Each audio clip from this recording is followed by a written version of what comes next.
Hadir di persidangan kasus mafia tanah yang merugikan keluarga besarnya, Nirina Zubir terlihat menangis saat mengikuti jalannya sidang di Pengadilan Negeri Jakarta Barat. Nirina Zubir juga tidak terima dengan pernyataan terdakwa bahwa ia bersama kakak dan adiknya disebut-sebut tidak pernah mengurus sang bunda semasa hidup. Hingga Riri lah yang mengurus segala keperluan ibunda Nirina Zubir. Kembali tidak kuasa menahan emosinya itu, dirinya pun mengklarifikasi terkait BAP yang dicabut oleh pihak lawan. Lantas, seperti apakah tanggapan Nirina perihal BAP yang dicabut oleh pihak lawan yang mengaku tertekan saat dimintai keterangan? Uang ini semuanya uang dari Guntur, bukan uang dari Terawan.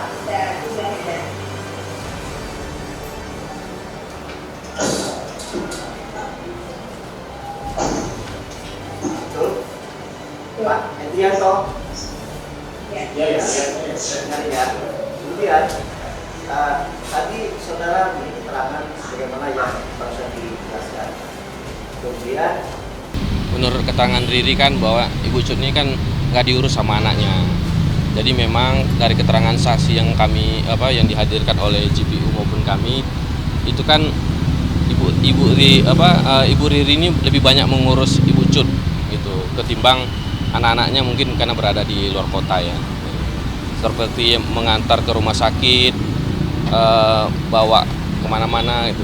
Bahkan sampai membelikan rumah saja untuk kakaknya Nirina Vinta itu Riri selalu diajak gitu. Bahkan beberapa kali untuk transfer untuk biaya sekolah adiknya Nirina pun itu dari Riri. Saya hari ini lumayan emosional ya gitu karena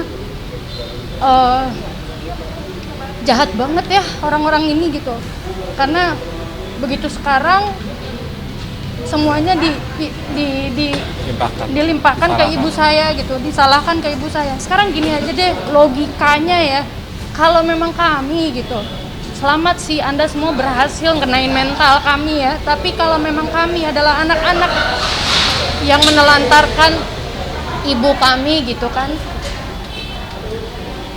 kalau memang kami menelantarkan, logikanya di mana sih ibuku bisa ngutang untuk ngasih uang ke kami juga gitu loh.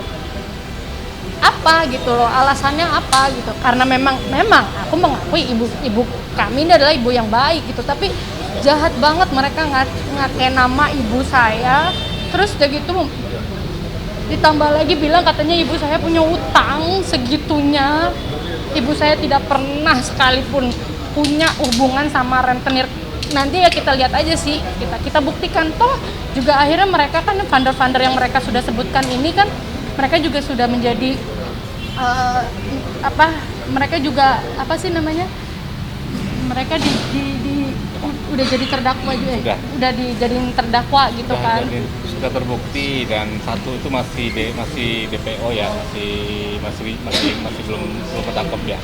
Tapi saya sakit hati banget sih, maksudnya gila jahat banget, ada manusia sejahat ini, setega ini, nggak ada sedikit pun niat ibuku untuk menelantarkan mereka, bahkan membantu kehidupan mereka.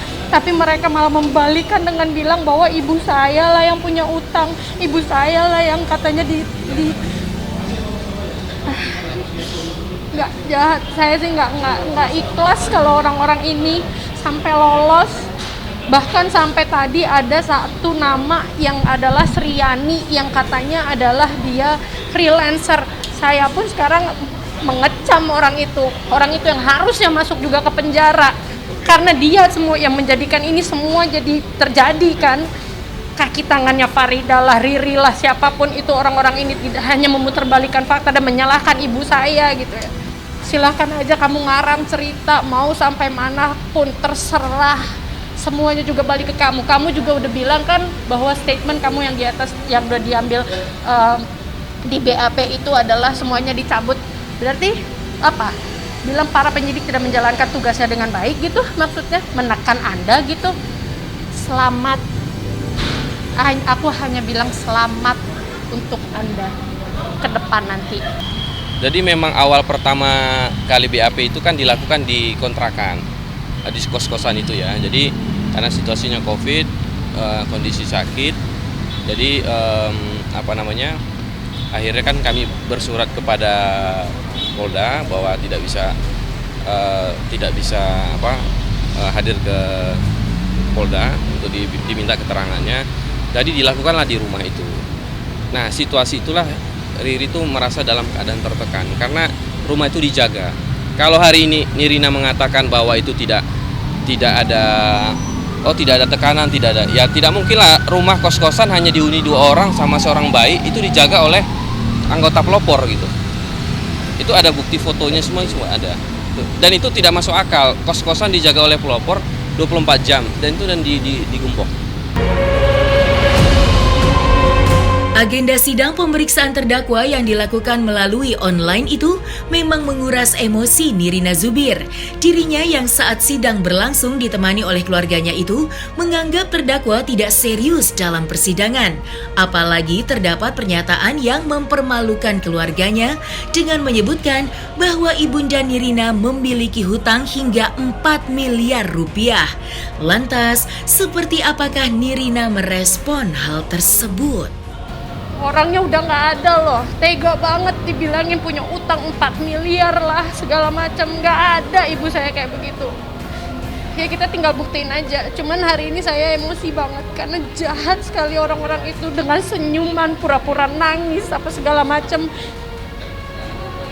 Saya nggak terima, saya sangat tidak terima dan saya sangat keberatan.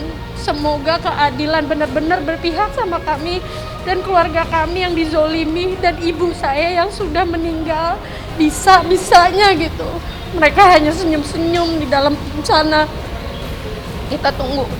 Mudah-mudahan minggu depan juga kan katanya mau ada putusan. Mau ada tuntutan. Saya lihatlah dari sana gitu, tapi mudah-mudahan saya sih berharap banget Yang Mulia Hakim berpihaklah pada kami keluarga, berpihaklah pada kami korban yang dizolimi. Tolong benar-benar berpihak sama kami. Dan saya nggak tega ibu saya diginiin ya, saya nggak tega banget, jahat banget manusia ini jahat sekali.